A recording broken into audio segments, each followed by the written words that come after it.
You ask Tiger to solve. This deals with linear equations with one unknown.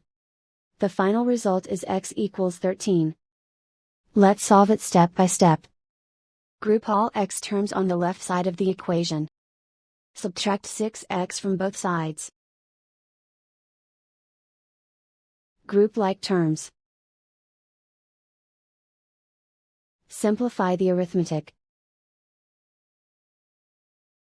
Group like terms.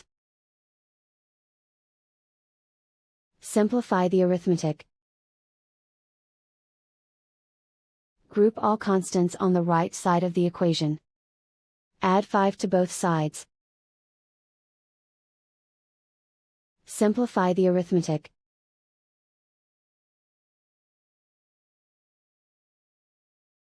And so the final result is x equals 13.